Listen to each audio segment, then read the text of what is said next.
Okay, 6 years later, Leftovers Chat. I'm Ethan. I've seen the show a lot. I'm here with Benji. He hasn't seen the show. So we're running through his first time. Hey, Benji, how's it going? It's going good. Cheers. Good. Can you lean in a little bit more, move the mic a little closer to you? Just for me? Thanks. We're in season 3. We're in episode 5. Sorry it's taken so long for us to get back. Our schedules are a bit crazy these days. Taking about a week between reactions and recordings. So we're in season 3, episode 5. It's a Matt world, directed by Nicole Castle, and it aired on May 14th, 2017. We're here on May 17th, 2020.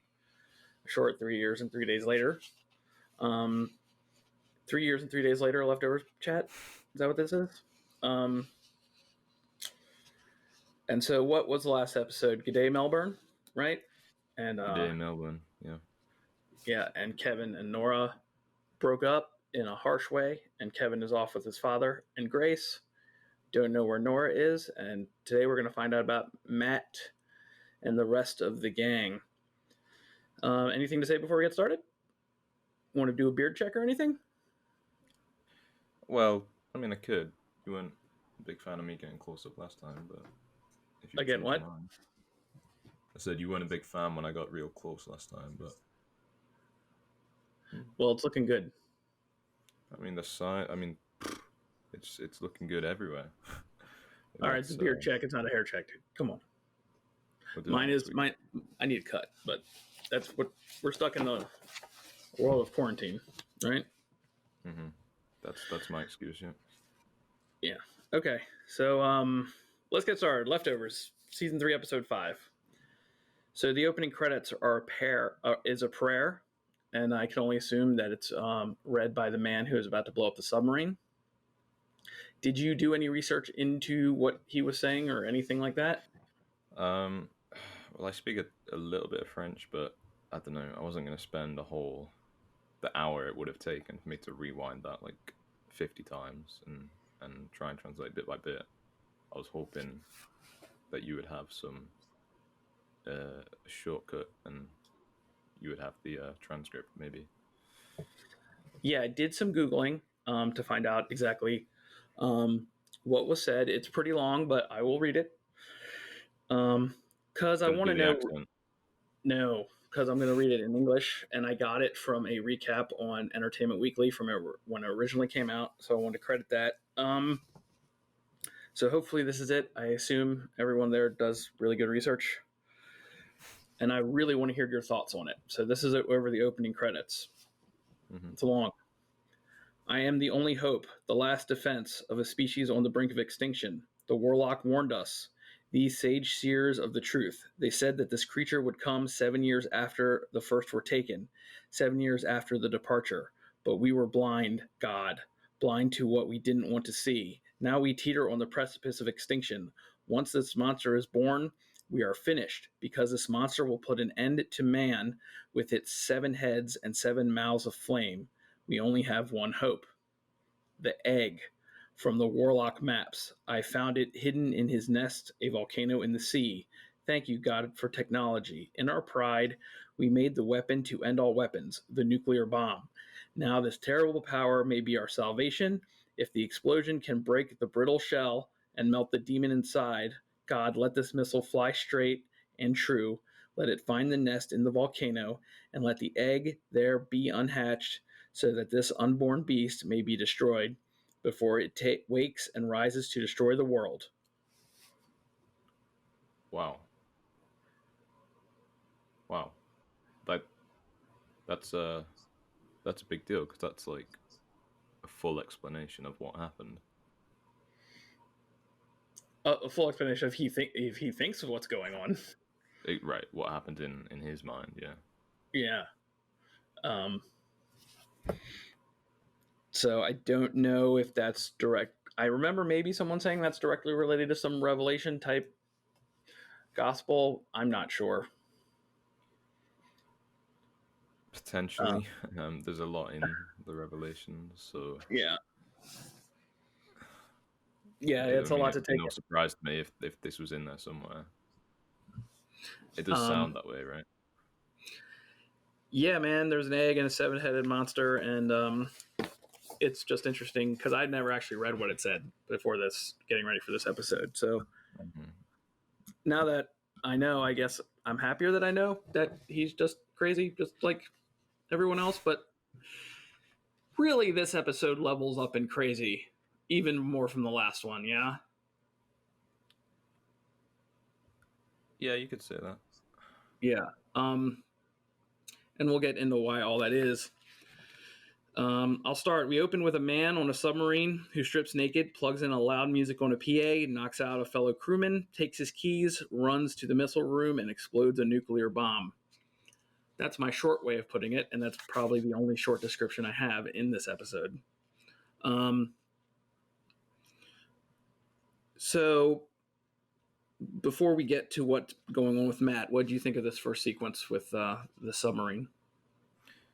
Well, it's kind of absurd, right? The way it does it's got the music pumping, and then it's got this guy stripping down and like slow motion running through the submarine, and even like his kind of crewmates knocking on the door to the sound of the music. It all just feels like surreal and absurd until you realize it's not, I guess.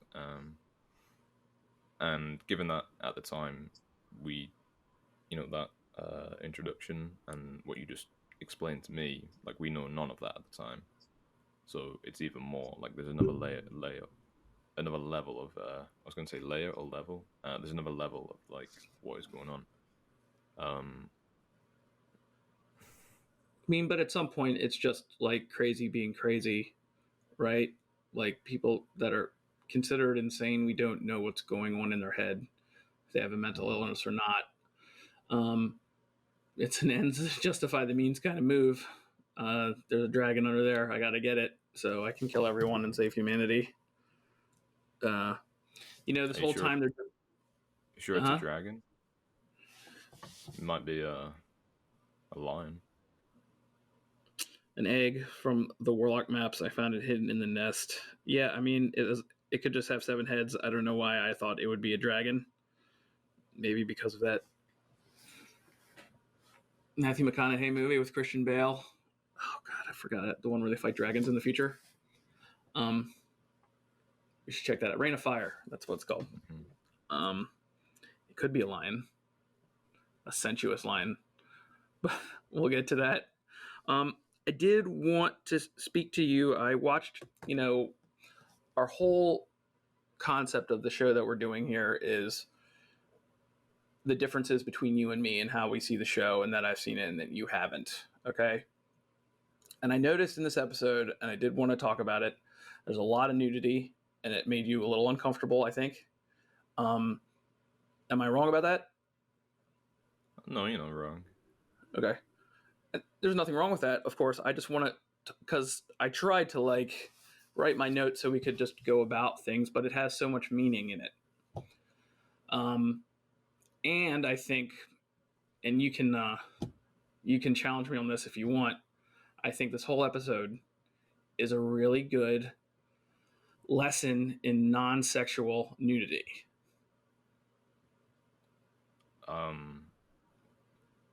I'm sure you thought about that one a lot more than I did, so yeah, I guess I'll take your word for it. And I'll get into more of that later, but this very specifically is, do you have any idea, because I think it's important, why you think this man had to strip down and get naked? You mean apart from the part we were just talking about where we don't know what's going on inside his head when you get to that level of crazy? Right. I have no idea. I got this idea from one of the podcasts I listened to. It's the only thing that stuck out. I didn't listen to it before this. I just remember it because it made so much sense to me. He needed the full use of his range of motion to be able to turn the key with his toes and with his hands. And that's why he was like that, because he had it measured out very specifically and he couldn't do it with his uniform on. Right. That makes sense? Okay. Yeah. I think that makes a lot of sense. And they were showing the shot all build up to the season. You're like, when's that going to happen? Like, that doesn't look like a leftover shot, right? Exactly. Yeah. Yeah. So right after he hits the button, that's obviously the explosion they're talking about at the end of episode 4, with all the flights grounded. Matt persuades a parishioner with a sick mother to fly him to Melbourne.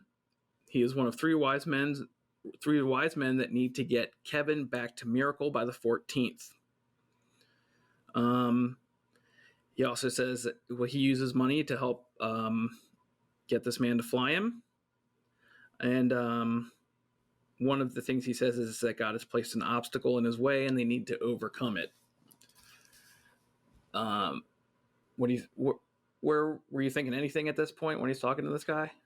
Well, I'm just wondering how it is that both Matt and Nora now, like, how is it that both are just like pulling 20 grand out left, right, and center and just like laying it down as and when they need it? Like, because this is both of them now that are just like, yeah, 20 grand. Here it is in cash. I actually had it waiting, just for this. Is that a normal thing? Do you have 20 grand like in cash under your bed? If I did, I wouldn't be talking to you about the leftovers. No, I'm kidding. I probably would be. No, I'd be doing it on a better computer with a green screen. That's for sure. Well, I think, well, Nora sold her house but got all the money, but then spent all the money to get the new house, right? Mm-hmm. She has her job and she has her payouts from her insurance. She looks like she's a responsible person financially. Apart from when she drops 20 grand on a potential scam. Well, no, she's doing the sting. Right. She's just doing a sting operation. She's not really trying to do that. Right. If she says so. If she says so. It's not in any way a stretch for me to think that a priest has 20 grand in a bag anywhere in the world, that runs a church that has any kind of popularity. Yeah, I mean, it's just Matt. Like, we know Matt to be so. I mean, he was living in like a garage, right? Right. For a long time. But it's been 3 years. He has a thriving church that has lots of donations. So, it's not a stretch for me to think that he did he even say it was donations? I don't even remember that. Is the money? Yeah. The emergency fund. I don't know why. I'm sure it's not a stretch for me to think he has it. I guess when you say it like that, yeah. Just the minute, like, when it first appears on the screen, it's like Matt Jameson, 20 grand in cash. I haven't seen that one before. Apart from the very first episode where we see him, right? With the gambling. It is a interesting parallel that they both need 20 grand, and that's the number, or that's the number he offers him. I think that gentleman was it 20 or 25 for the gentleman? 20. I wrote it down as 20. 20. But he kind of plays on this guy a lot, and I'm going to point this out. We're seeing Matt. This is Matt at his worst. This whole episode. We know that he's dying now, right? We know that that's going through his head, and he's definitely pulling a by any means necessary to get to his goals, right? So I'm ready to go to the airfield. You cool with that? At the airfield, Matt leaves Kevin a message, but is soon face to face with Laurie, who has come with John. She knows about the Book of Kevin and plans to go to Australia. She is furious that Matt is seemingly using Kevin's mental state as a basis for a new religion. After a few very harsh words, the level-headed John Murphy persuades everyone to get on the plane and work it out like civilized adults. John's voice is so calming. This whole season, this episode in particular, whenever he steps in, it just like lowers everyone's blood pressure, like myself included. And it's weird again to think like it's the same John, but he's such like a gentle influence in this. Even when Matt goes for the jugular more than once on him. Matt really treats John like crap this entire episode and uses him. And it's kind of it was honestly the most painful part of the episode to watch for me when I was doing the deep watch on it, just because he was so mean last year, but he is so calm, even when, and we'll get to it later, when he finds out about Evie and everything, and he's directly questioned about his wrath by Matt. Like in this scene right here, Matt goes to Laurie and goes for the jugular and brings up her bringing the whistle. He really doesn't want her to go. He's really stuck in this box of the three wise men. Oh, crap. Yeah, the whistle. I didn't catch that, what that was referring to the first couple of times. That's a GR reference, right? Yeah.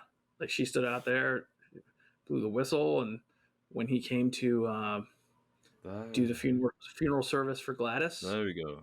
Because for a minute I was like, I don't get why that is such like a potent insult. Like, blow off some steam. Like, I guess it's okay. But yeah, now that I remember, that's because it's Laurie that comes out and she's like blowing the whistle.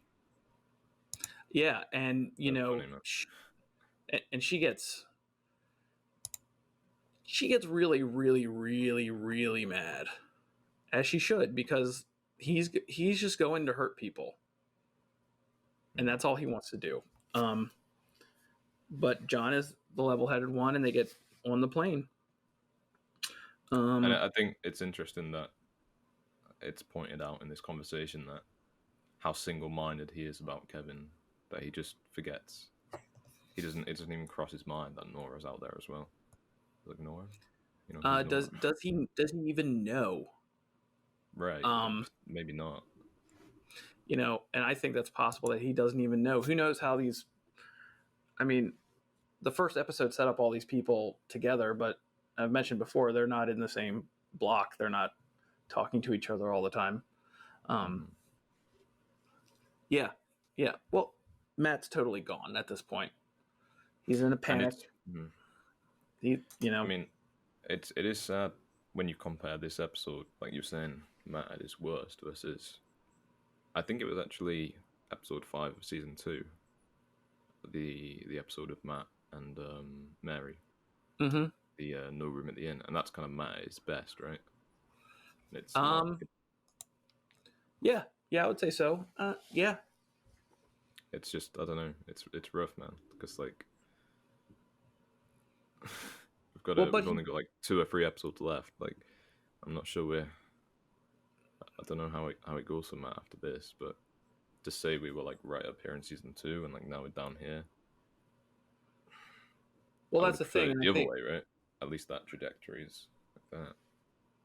Well, I think we kind of get there at the end of the episode, in a way. He's a different man at the end of this episode.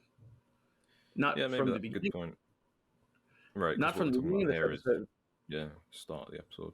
You haven't fully covered. Mm-hmm. Yeah, and but he's a different man at the end of this episode from the person he's been the whole series. Mm-hmm. And we'll definitely get into that, but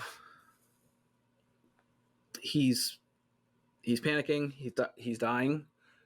He's been proven right about a couple things, so that adds to his righteousness. Okay, so his wife did wake up in Miracle. Mm-hmm. She did have a baby. There was something special about that place for him because all those things happened, and you can't deny those truths that happened to him while he was there. And he, and we'll get into why he takes Kevin at such face value later. But Laurie is throwing a monkey wrench into his whole plan. Mm-hmm. And he feels betrayed by John. Maybe that's a reason why he's mad with John. Yeah. So on the plane, Matt and Laurie argue. Laurie is still hiding the fact that Kevin saw Evie from John. And here we have the first audio clip. You ready? When we find Kevin, you don't speak to him, okay? I will talk to him. He didn't call you. He called me. And what exactly did he say? What did he specifically say that leads you to believe he's delusional? Did he see something or someone? Did she tell you? She said he was upset. Upset about what exactly? Because I'm getting the feeling we're not hearing the entire story. The whole story, Matt, is in your ridiculous book, which somehow you convinced my husband and my stepson to keep from me. Yeah, well, they kept it from you because they knew this would be your reaction. Do you think it's ridiculous, John? Doesn't matter what I think. We'll know in the next 4 days, right? What happens in 4 days? It's the 7-year anniversary of the departure. So? This is my plane, my mission, and I will speak to Kevin because I absolutely refuse to believe he's psychotic. I was married to Kevin for 15 years. He used to look through all of our cupboards before he found the wine glasses. He has a tattoo that's misspelled, and he shits 4 times a day. So I refuse, Matt, to believe that he's the goddamn second coming of Christ. Oh! Okay, so first of all, might be funniest line in The Leftovers. There might be a couple in this episode. I didn't hear it this time around, but you know, the memory of it was enough. I know what she said. Oh, you couldn't hear I the audio? think you turned your sound off. Yeah. Oh, I apologize. No worries. I do you want me to watched play it again real quick? anyway. No, I remember it. Okay, so why does Kevin have to go to the bathroom 4 times a day? Why does he have to? I don't know. He's Is a it grown just man. that much? Is that just that much working out? That's his business, man. Okay. I just thought that was really funny. Mm-hmm. The misspelled tattoo. That's a Misspelled tattoo. No regrets. Okay. No regrets. Oh, no regrets. Right, okay. Yeah. Of course, Matt's look at her when they hit turbulence right at the moment that she blasphemes is classic as well, right? Mm-hmm. But man, they're going at it. They're going at it. You know what I mean? So on the flight, Matt tries to get Michael to say he's with him, and trying to get Kevin back, and Michael, forever wise, says maybe we should just do what Kevin wants to do, or ask him what he wants to do. What a radical idea. Yeah, right. The plane cannot land in Melbourne, and the plane is diverted to Tasmania. Hey, while they were on the plane, did you catch? There's a shot over like Matt's shoulder as he's like reading scripture. Did you see that? I have seen it, but I don't remember what it said. I mean, I actually didn't like look up the exact chapter because I felt like it was kind of clear enough from what we saw on the screen. It was Daniel in the Lion's Den. Okay. If you're familiar with that story, and then yes, Lion's Den. I think that's pretty self-explanatory. Good catch. No, I didn't see. I'm sure there's. Well, this is kind of the most double meaning episode of The Leftovers, which is saying a lot. You know what I mean? Mm-hmm. All right, these start to get a bit more detailed now. You ready for me to go on? Mm-hmm. At the port in Tasmania, they try to purchase tickets to Melbourne, but the only boat going is now chartered by a private group. They quickly learn from the group leader that there's going to be a lot of debased and sinful sex without judgment on this cruise. And the only rule is that when midnight comes, let no man mention his name, lest the man become him. The him she is referring to is Frazier, the Sensuous Lion. Frazier was a lion in a Mexican circus in the 70s. He was purchased by a zoo and was quickly chosen by many lionesses as their mate of choice and fathered many, many cubs. At one time, he was so popular that he had a pop song and a movie made about him. Matt tells an extremely dirty joke about a priest and a pimple, and they are given passage on the boat. Laurie is able to come and go as she pleases. Before they get on the boat, a man in a red hat, who is a friend of the captain, pushes his way past them. So, I'm so interested to hear about any thoughts you have before we get on the boat about this whole setup for this episode and Frazier, the lion, and if it has anything to do with the Tiger King. No, I'm kidding. Not the Tiger King, or Carol Baskin. No. Well, can you repeat the question? Sorry. Just what are my thoughts on the whole setup? On the whole setup of this this kind of the sex boat for Frazier the Lion, and the whole situation the leftovers writers have thrown us in with Matt here. Yeah, I just want your thoughts on that. Well, I mean, I guess the first one is like, I'm a little bit confused because at this point we've got maybe, three more episodes in the whole series to get this kind of stick the landing, like you say, and we're going to be spending like a solid, I guess, 4 more if you include this one. We've got like 4 more episodes, so we're in the latter half of the last season, and like this is the time to make it count, and we're going to be spending all our time and energy on like a sex boat with some lion called Frasier. Like that's what's most important right now. So I was confused about that. What kind of cleared it up a bit was after we talked, and it was, you were saying this whole thing is not really about the boat and it's not about the lion. It's more about its kind of its effect on Matt and the interrelation between them, and like, so it's a character study on Matt by using this, which I think is the only way I can look at it and think that's not 40 minutes like wasted that we're not going to get back off the leftovers, Okay. Was that after we talked last time, or before the show today? I think last time. Okay. Yeah, so the funniest moment here is when Laurie tries to step in and tell a dirty joke she knows about a panda, and I think I know what that joke was. I'm really shocked that I've heard Matt's joke before. I'm surprised he knew it, or that was willing to even say it. But he's doing things Matt and Jameson wouldn't normally do. Yeah, man, I feel the same way. It like when it first started, it took a while for me to realize like what was happening. You know what I mean? And you read these interviews with Damon Lindelof and everything, and he makes these jokes about how, and I think some of it's a joke, but some of it's not. Westworld had recently come out with an episode that had a lot of full frontal male nudity, and Game of Thrones and everything, and he was like, I had to throw my hat in the ring. Okay, I can't let these guys beat me on that. You know what I mean? And this was aired in 2017. This was shot in 2016.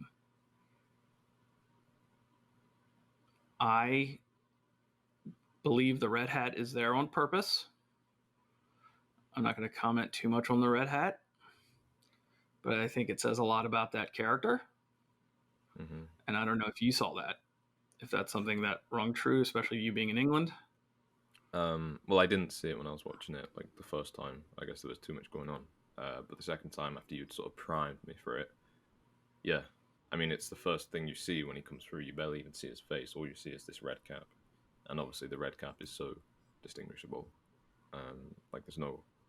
I'm not sure who else wears a red cap that would be so kind of recognizable. Anymore. Anyone watching it would be able to say, oh, yeah, I know what that means, And sucks it's just a red hat has been ruined for almost life. Yeah, that's true. Yeah. So while they're on the boat, I'm going to go onto the boat. Cool. While we're on the boat, John tries to level with Matt about whatever happens on the 14th is going to happen there in Australia. Matt says Miracle is a special place because it woke Mary and gave him a son. John says it also caused him to lose his wife and his daughter. Tensions rise, but are cut off by a massive nosebleed from Matt. A boat crew member asks Matt if he was punched in the face by the one true God who wears a red hat and likes to sit up on the top deck. Every time the tensions, like this time, the tension almost boiled over. You know what I mean? And everyone's cutting deep with each other. John cups really deep on Matt about Mary and Noah leaving. But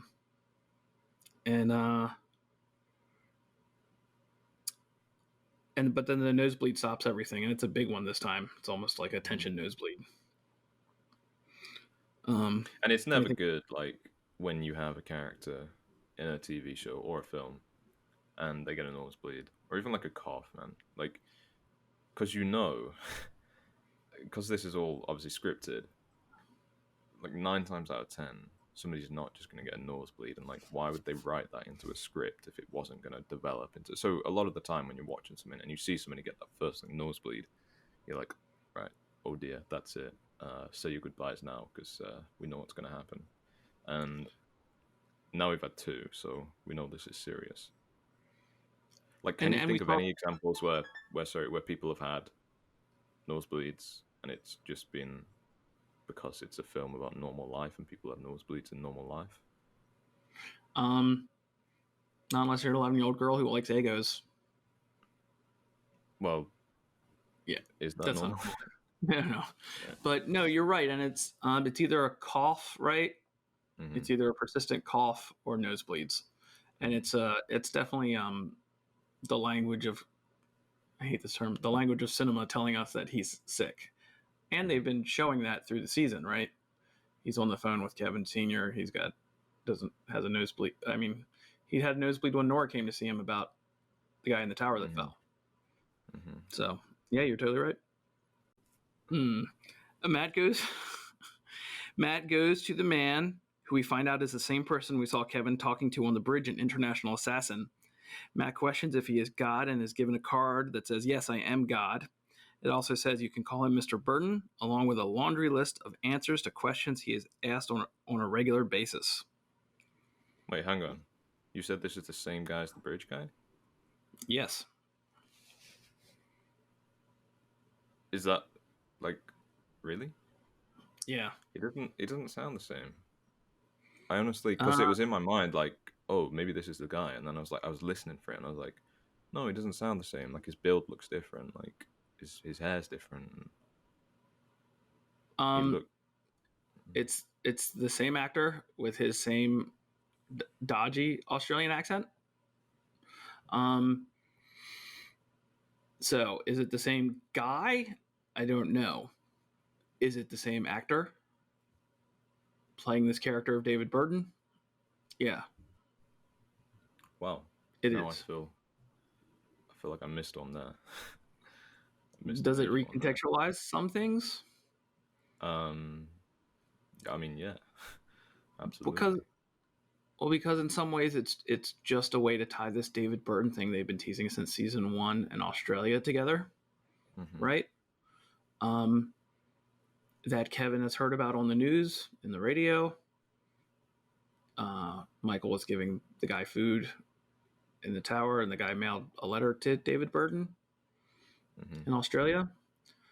So whether Kevin saw someone on that bridge or not, or whether it was in his brain or not, this is a connective tissue here. But I mean, you have to agree, right? He does not look the same at all. I know he has a beard. I know he's not dressed the same. I mean, even his build though, like this guy's like a big guy. The guy on the bridge, I remember being like kind of small. Oh no, I think he's a big guy. I think he just doesn't have the beard. He was standing up straight. He was almost Kevin's, if I have to go on a limb, say Kevin's mental image of what this guy might be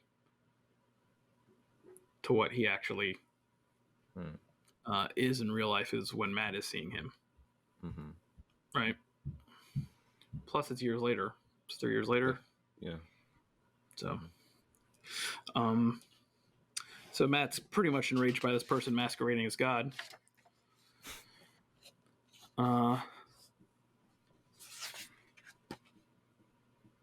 So Michael suggests Matt go to while Matt is reading the card and getting forever upset about this list of things that I've done or not done or shot put or hammer throw or whatever. Michael suggests Matt talk to Laurie about his condition. They discuss the change in John. Michael gives Laurie credit for the change, but Matt thinks it's from working on the Book of Kevin. Matt decides to talk to Laurie. Matt finds John and Laurie and asks to speak to Laurie alone. Laurie relates the story of Frasier. We find out that the Pride is taking the descendant of Frasier around the globe to spread his seed. Matt replies, well, that is the foundation of any respectable religion. Laurie concedes that they should, in her words, let Kevin believe he is the Messiah to earn his trust. Matt says everything in the book happened, and it is a fact, and he was just writing it down. In their argument, Laurie lets it slip that Kevin says he saw Evie. Matt promises not to tell John, and he never gets around to telling her. that he is sick. So I think Matt has a great conversation with Michael here about, hey, man, I'm calling you out. I know you're sick. You should talk to Laurie about it. She helped my dad. She can probably help you. We all have the same goal. We just work in different ways. And, we're still surrounded by Matt walking through orgy scenes everywhere. And, it's a personification of him probably like walking through sin. Like, not as only is he doing all these things, but he has to walk through sin to even have a conversation with somebody. Mm-hmm. And also for this David Burton, who is also surrounded by sin.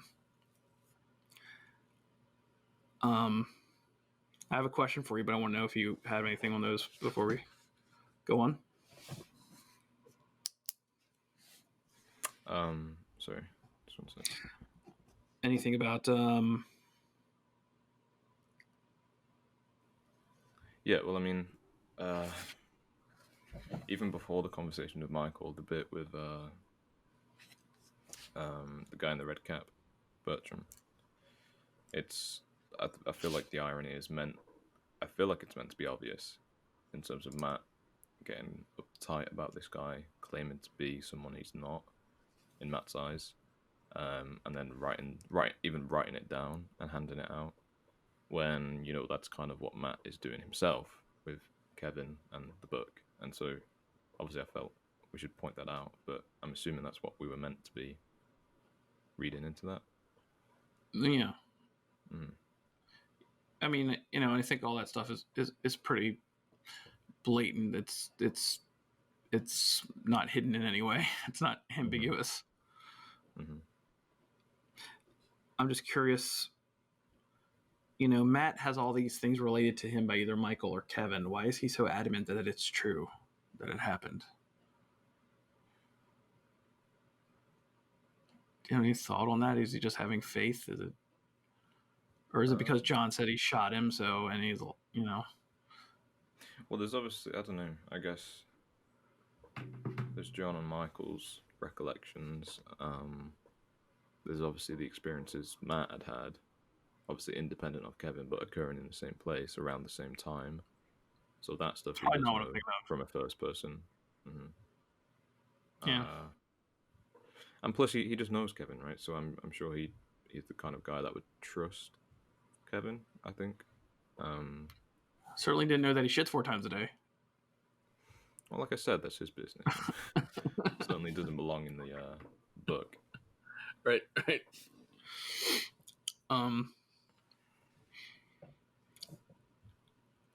After his conversation, I guess the point maybe is that Matt isn't making it up, right? Even if he's writing down what Michael and John and Kevin and like independent stuff has told him, if the two sides of the argument are Matt is making this up or Matt is writing down what happened, then in his eyes he's writing down what happened because he knows that he's not making it up. I guess we could then go out and question, like, well, John and Michael, how valid is their stuff? But in terms of Matt, yeah, he's not making any of this up himself, and so he can be adamant about that. Yeah, and that's good. And I didn't think about that. He's not making it up. And people that are that don't believe in the religion or the Bible was written, they think people just made stuff up, right?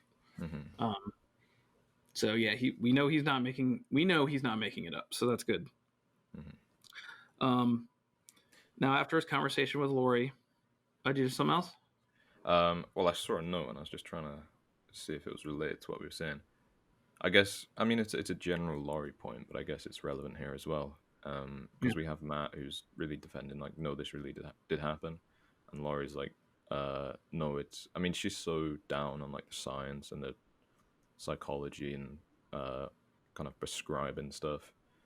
But I guess, I don't know, I just feel like in this world that they're living in, it's hard to have somebody like Laurie who is 100% puts her trust in like the science, so to speak, when there's this glaring thing that happened in the departure. And I don't know why not why it's okay, but why she can sort of not ignore that, but like that doesn't really seem to come up in her mind and cast any doubt on like, oh, maybe there are stuff going on that is like there is no explanation for, or is, we can't at this moment explain by science. Because it feels like that's what happened with the departure. So is it so crazy that other stuff might happen like that? Well, yeah, you're right. Plus, she's been through her departure drama, and I think she's just trying to put it behind her. As we see how upset she gets anytime it's brought up, or the way Matt brought it up anyway. She can bring it up clinically all she wants, but when someone says, go get your whistle, she's not a fan of that. Right? But, the fact that she says, she's backhand complimenting Matt in a way, because she's like, okay, well, let's play it by your rules when we see Kevin. Maybe we can earn his trust by playing into his delusions. And she's saying that to a person that doesn't think it's delusions. Right? So, she doesn't know she's doing it. And that's what I think her issue is with Matt in this episode. Every time Matt gets really mean with someone in this episode, he knows he's doing it. And he doesn't seem to care. Because he's pissed off that he's dying. He's pissed off that he's not where he's supposed to be on the day of the departure. I think she just does it because that's her clinical way. It's logical to play into whatever is going on with Kevin to get him back home.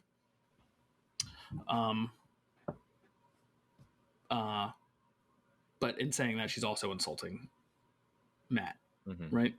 Yeah, and I guess what we'd like to see from Laurie, or at least I would, is like, even if she has her opinion and her kind of side of the account or whatever, it's the fact that she just has it seems like she has no kind of there's no room in her opinion to say like, oh, I'm leaving this little bit here because I don't know for certain, like I'm 95% sure, but I guess you guys could be right, and I'm not going to rule that out, even though I don't really think that's what happened. Like, she is like 100% this is what was going on. And I think on either, I don't know, that seems just as foolish to me, because how can she know with certainty when she doesn't know, so how can she, Right. I didn't lie to you about being able to talk about Laurie at length later. Okay, I'll just say that for now. After his conversation with Laurie, Matt vomits off the side of the boat and sees the man in the red hat punch and throw a man overboard. The man looks directly at him. He tries to tell the revelers what he saw, but they do not pay attention. He dives into the water, but has to be saved himself.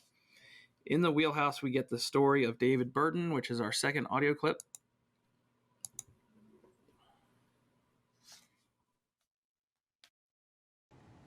You mean David Burton? You know him. That woman, she said he was a friend of the captain. I'd hardly call him a friend, but I know him, sure. We all do.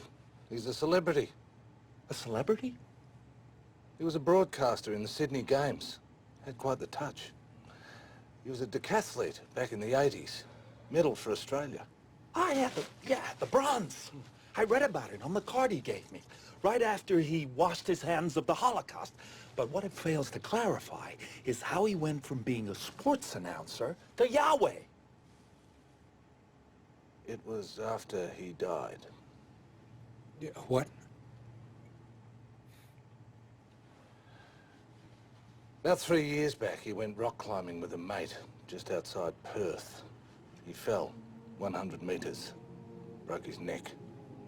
His mate dragged his body into the cave so the dingoes wouldn't eat the corpse, made his way back to civilization, but when they got back there, Burton was sitting out the front of the cave, not a scratch on him, said he felt absolutely fine, and that he was God. Okay, so I just wanted to play that because, one, I didn't want to type it all out, and two, I wanted the full origin story of David Burton. You did look at the titles for the rest of the season, you said?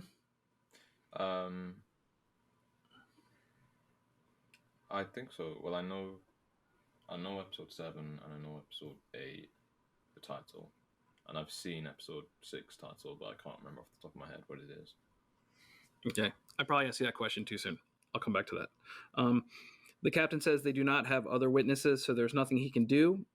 John says he believes Matt, but Matt sees through this and lashes out about the time he was accused of raping Mary. I mean, just again, Matt, can't think of anything to say, so he says the worst possible thing. Yeah, but I mean, I don't know why John wouldn't believe him in this case. Like, I guess, fair enough with all the other stuff that's going on, but this is kind of removed from that. This is the guy that just got pushed overboard. It's like, Matt seems pretty sure about it. I would listen to him, I think. But I think they can doubt that part of the story, Well, because it seems that Matt's on another level of mania to everybody else. That's the only thing I can think of. I guess. But I mean, when you're dealing with like an actual person, it feels like you ought to give the benefit of the doubt to that situation, I think you're right. It's also very funny when John says people don't actually believe he's God, do they? Right. It's like, well, you don't actually believe Evie's alive, do you?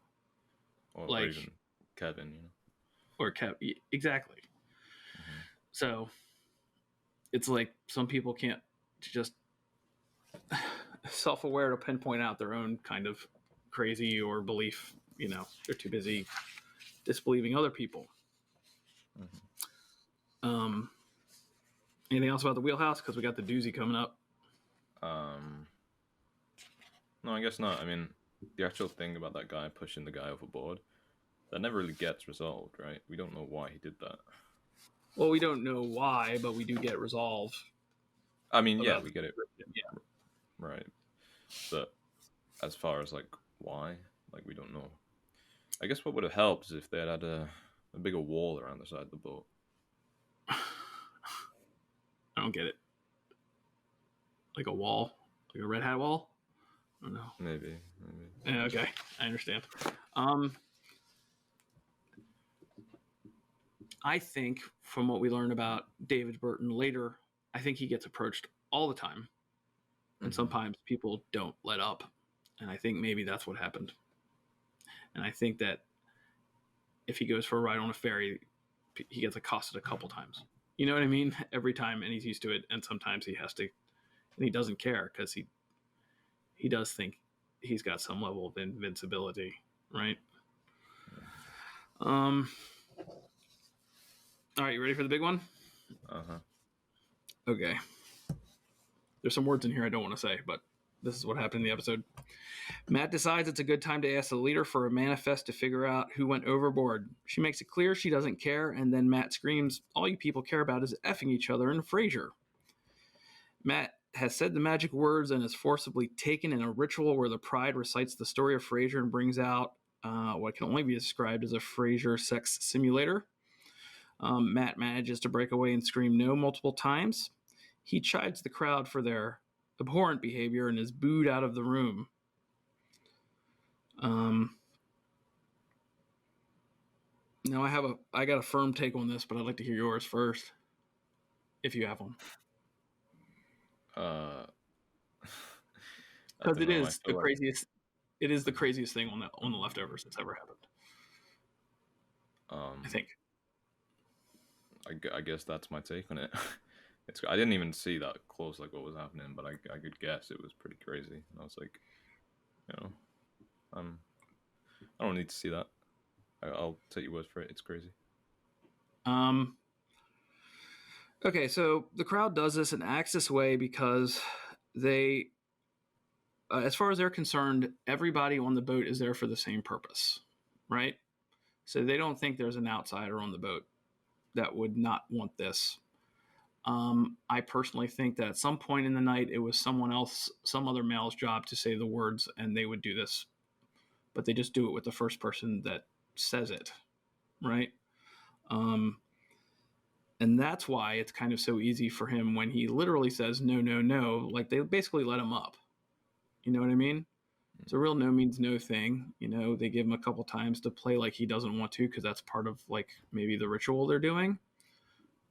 For their religion. But they just kind of assume everybody's one of them. And that's why they're there. So that's why I think they take him forcibly. It's pretty obvious he was going to say the word Frasier from the time they mentioned those less don't say his name unless you become him. And I just think his response to them and their response back is a big comment on religion and what other people think about other people's religions. You know what I mean? He stands up and proves that he's the prude he is and says, you're disgusting, what you're doing is gross. And they're just like, okay, well, you're a party pooper, boo, get out of here. And that's kind of my take on it. I don't know if that makes sense or not. I don't feel like this is an evil cult. It's not something I would do, but it's, you know, there's no judgment either way on what they're doing, but Matt definitely has a lot. And I think what he comes to realize at the end of this is maybe that's not the best way to be with people, is telling them what to do or how to live their life. That's just my opinion, and that's what I take from it. Any thoughts on that, or it's just a big sex orgy and you don't want to talk about it anymore?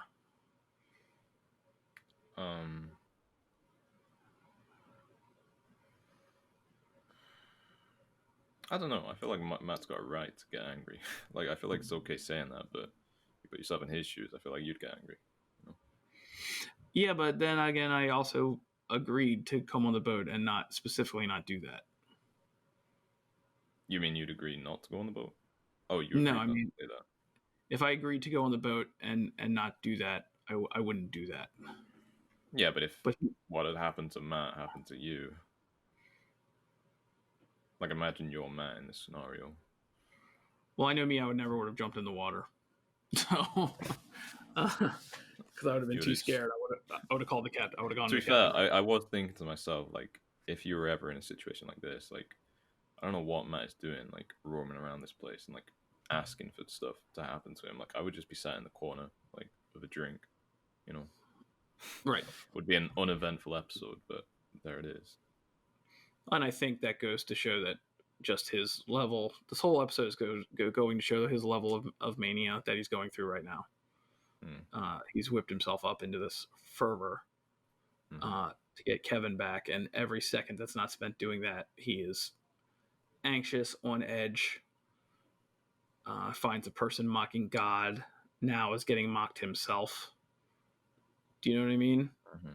And him and David Burton become parallels. And, you know, we'll talk about how Matt wants to get that answered pretty soon here. But while he's getting booed, Matt catches a glimpse of David Burton. Once confronted, he punches Matt in the stomach and walks away. Matt is warned by a woman that there is a plan, and once they dock, he should stay on the boat. Matt manages to insult John by questioning him about his wrath while spilling Laurie's secret about what Kevin saw in Melbourne. He tells him he's going to lay down. Instead, he grabs a wheelchair and an axe, knocks out David Burton, handcuffs him to the wheelchair, and waits to confront him outside the lion's cage. Which, by the way, I'll be putting up a fantastic Legos leftovers of this scene, but go ahead. I look forward to it. I think my favorite line of this episode actually is when John says, "We're not reaping anyone, man." The way he says that, like, it kind of highlights, like you're saying, how much of a mania Matt is on, and John's just like, dude, just calm it, man. Got like 2 hours left on this boat. We're almost there. And you know, and this is where like Matt just thinks that he can say whatever he wants because of his anger, and he can break Laurie's trust that he just earned. You know, how long ago did they promise not to say anything? Like a half hour ago, an hour ago. And she explains it, and John takes it, you know, pretty well. Maybe if she kept the picture with conversation on her phone, she could have just pulled up the picture that Kevin sent her and said, this is who we thought what Evie was, right? But John handled it. I forgot how well he handled it. You know what I mean? Enough to shame Matt for his behavior.